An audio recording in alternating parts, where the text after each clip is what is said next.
Yes, ladies and gentlemen, I am still flaunting the hat. I'm flaunting the fact that the Patriots are 6-2 and on an absolute terror. Yes, I'm kind of saying that because it's Halloween and just because it sounds kind of cool to say. But what's there not to love? Let's talk some Patriots football. The New England Patriots just got sneaky good news heading into their game against the Falcons. Let's talk about it. My name is Aaron on the Daily Patriots content. Don't miss out. All you got to do, subscribe, notification bell, boom, hit the like button. It's the end of October. What the heck? Getting some candy, stealing your kids' candy? I don't know. Eating the candy you bought to give out to kids?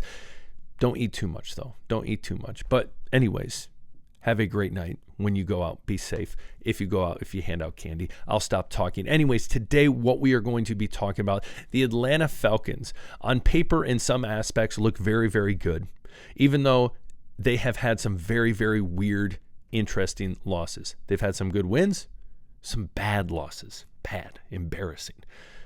But what we need to do is jump into those numbers and see for the Patriots, see for themselves, hey, there is actually nothing to be nervous about going into this game against the Atlanta Falcons.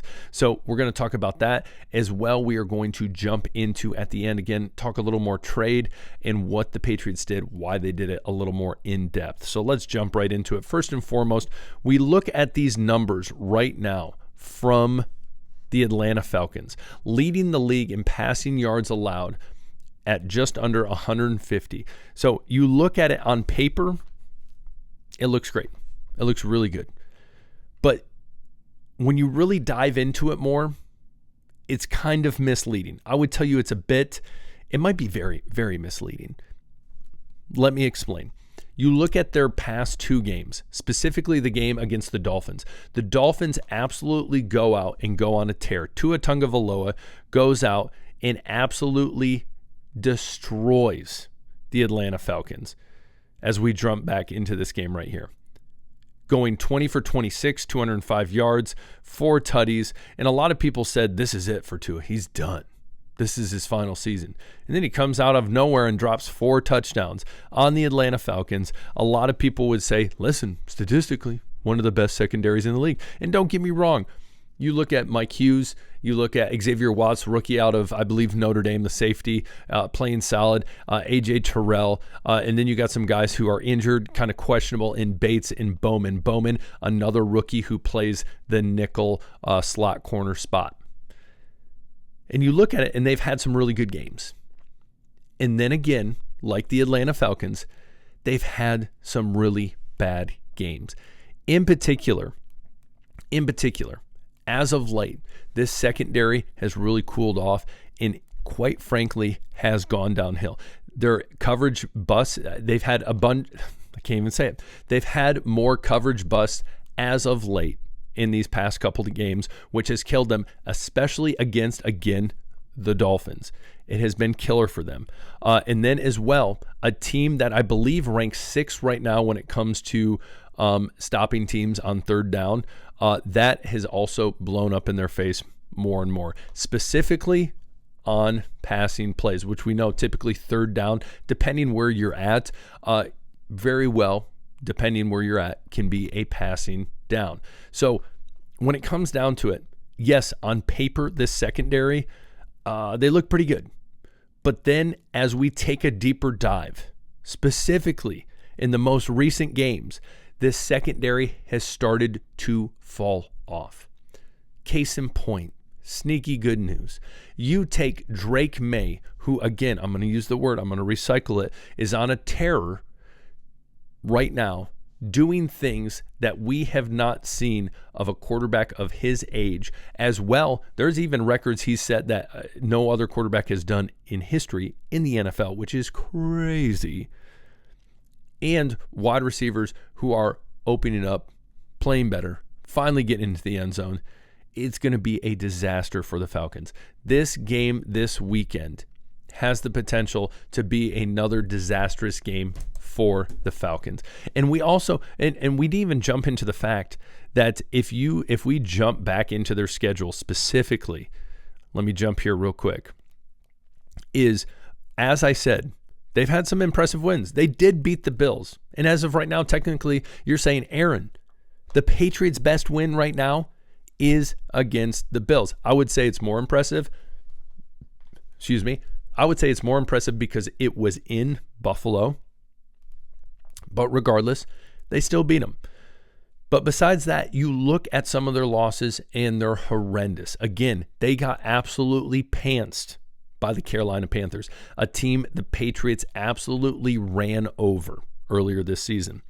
They lost to a bad Miami Dolphins team. I do know the Patriots, they played that game a little closer than I think some people expected, but I do think the next time they play, it's going to look different. And when I say that, the Patriots have the potential to absolutely blow the tires off the Miami Dolphins and send Mike Macdonald out of Miami.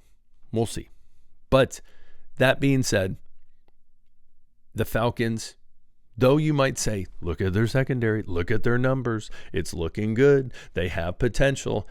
As of right now, the streak they're heading after their Bills win has been a downward spiral. Sure, Michael Penix is coming back, but that's not going to address their secondary. Again, as well, on top of that, their lack of pass rushing that has also gone down as their play in the secondary has gone down the past few games. Again, case in point, what does this mean? What does this show for the Patriots? They have the potential to absolutely open up a can of you-know-what offensively on this Falcons team in Foxborough. So again, what do you think? That's the first thing we need to talk about. And as well, I'd even jump in when we talk about the secondary, Jesse Bates as well as Billy Bowman Jr. Billy Bowman, I'm going to say, is actually a pretty sweet name, by the way. But both have been limited in practice. Billy Bowman has not played the last handful of games. So again, that would only bode more well for the Patriots offensively with key secondary players potentially not able to play coming up. So we'll see. But comment below, tell me what you think. A deteriorating secondary of the Atlanta Falcons, defensively going downhill. What are your thoughts? Good for the Patriots? Maybe not how I see it. What the heck do you think? Comment below. Now, we're going to flip from going Falcons defense to Patriots defense. Now, when we look at this specifically right now, when we look at rushing defense that's total defense. Let me go down. Hold on. Try not to make anyone sick. Patriots rank second in rushing defense. And let me throw this out at you. As of right now, the Patriots have gone against some solid running backs. We got Achane, we got Hubbard, we got Cook. So it's not like they're going up against some scrubs. Sure, they've gone up against some teams that do have some scrubs. I'm not going to disagree with that when it comes to teams and their rushing attack. But we also know the Patriots defensive line playing at its full capacity. It has the potential to be easily one of the top 5 defensive lines in this NFL. It is vastly improved from last year. And at minimum, that interior defensive line in Milton Williams and Christian Barmore, easily one of the best in the NFL. And so the Patriots run defense, solid. With the Atlanta Falcons, when it comes to offense, Bijan Robinson, coming on his 3rd year out of Texas, the man playing well. But here's the issue, is of their losses, let me say this again, of their wins, 3 of them, he has absolutely torched teams on the ground. Let me show you. We look at the Minnesota Vikings, their big win, 22-6 in Minneapolis, 22 rushes, 143 yards, 6.5 yards a carry. Oddly enough, no touchdown. You look at Washington, 17 carries, 75 yards, 1 touchdown. And then against the Bills, 19, 170, 8.9. Sure, 81 was a massive breakout touchdown, but regardless, there's a correlation between their wins and their rushing attack. When Bijan Robinson goes off, they have a very good likelihood to win. Ladies and gentlemen, there are a lot of hard things to do in life, such as rocket science or tie your own shoes. On second thought, that's not too hard. But anyways, one of the easiest things you can do, and one of the easiest things I did, was team up with DraftKings. And I'm going to tell you what, we have a special offer for you. Super simple. New customers bet $5, 1, 2, 3, 4, 5, get $300 in bonus bets if your bet wins. It's simple. Turn $5 into $300 in bonus bets. What is there not to love? And I'll tell you what, it's going to be worth it, and you're going to love it. And as I said, it's easy to do. So just download the DraftKings app and use code STP. Again, STP. Also, gambling problem, call 1-800-GAMBLER, or please read the description below. Now you might say, well, Aaron, hold on, timeout. Look at this game against the Panthers. He rushed for 72 yards, and that game against Washington was only 75. Sure, again, one little anomaly, one little outlier. As I've said, the Falcons are very interesting because, again, they have games where they come out and they play well, both defensively, offensively, and then they have games they come out and they look like absolute trash. Again, case in point, the Carolina Panthers, the Miami Dolphins. So the question becomes, what Atlanta Falcons will the Patriots get this weekend? I would lean towards, as I said, the trending direction of this team, specifically defensively, and you could say offensively, but I will give them a little grace again because they didn't have Michael Penix at quarterback this past weekend. They had Kirk Cousins. So I'll just specifically stick to defensively. They've been on a downward trend. It has not been good for them.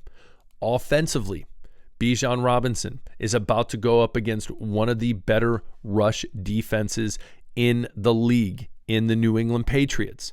If the New England Patriots can contain Bijan Robinson, they have an incredibly good likelihood to win this game. So again, secondary, not ideal for the Falcons going downhill. Pass rush, not what it was at the beginning of the season, much like the secondary going downhill. Bijan Robinson, he's up, he's down this season, but when he's up, when he's at his best, they win games. But here's the deal. The Patriots defense, their defensive line, the tenacious way they play defense, attacking the ball, it's going to be a struggle for them. I think the Patriots at home are going to really show, again, continue to show the NFL why they are on an absolute tear, using that word again. Yes, you might be saying, Aaron, is this your word of the day? Maybe it is. Maybe it is. They're going to show, hey, we're on a tear. We're on a roll. Fear us. Believe that we're the real deal. And I think they pummeled the Falcons. Again, I think these are sneaky good things that are showing us, point us in the direction of, hey, this looks good for the Patriots. This looks good for the Patriots. Again, who gets blown out by the Dolphins? Come on now. That's embarrassing. And I will say this: their Washington win, that was Marcus Mariota at quarterback, and Minnesota. That Minnesota game, JJ is struggled bad, and that also could be another outlier of why their secondary looks so good, is because they've gone up against, again, let's look at this. Bryce Young, J.J. McCarthy, Marcus Mariota, and then even right here, they went up against Mac Jones, who did not have an ideal game. So again, they haven't, I would say the top, sure, Baker Mayfield, solid. Josh Allen, solid. Tua, as of this year, I wouldn't tell you who is solid. So 2 of their 7 games, they've gone against solid quarterbacks. But besides that, So again, numbers can be misleading. Last but not least, we're jumping into the end here. We need to talk about a little bit about the trade the other day. Again, Duggar and Keon White. Adam Schefter saying this, quote, look at the return, look what they got back, and you can see the return on investment. Not good, I'm going to tell you. I think at that point in time, you're looking to clear out the roster spot, the money, whatever they can to move on from the particular player that they obviously were done with. Yes, it makes sense. Makes total sense. You got a list. You want to bring in players that are going to help this team. These are the guys at the bottom of the list. They're players 52, 53. We don't need them. We need to offload them. We better get at least something for them. They get something for them, but you know what? In the meantime, they do fill those. They do bring in another safety, and edge rusher is still something that I'm like, I'm a little concerned there. But when it comes down to it, there's still time. You never know. They might make a big move. But it all makes sense. Is it ideal? No. But it's better to get something than nothing. Again, look back to the Matthew Judon trade. You know, a lot of people, a lot more people than I thought, surprisingly, were like, they should have just give him the extension. Give him the extension. They trade him, and people are like, you only got a third-round pick for him? And guess what? That third-round pick, Jared Wilson, solid, starting left guard. And then you look at Matthew Judon, wouldn't have been worth the extension. So it was a smart move. And I think it will, moving forward, be a smart move. And again, as I said, hopefully one of those 6th-round picks can pan out. But that being said, what are your guys' thoughts? The Atlanta Falcons, any comments below, anything that I had to talk about, whether that's the secondary, whether that's Bijan Robinson. But again, I'm very, very confident in this game coming up this weekend. If the Patriots are on all cylinders, I think it's going to be looking real nice for the Patriots. So comment below. Tell me what you think. I appreciate every single one of you. Hit that sub button on the way out. If you have not, you might as well. You made it to the end of the episode. Just hit the button, for goodness sakes. Hit the like button. We'll talk later. Peace.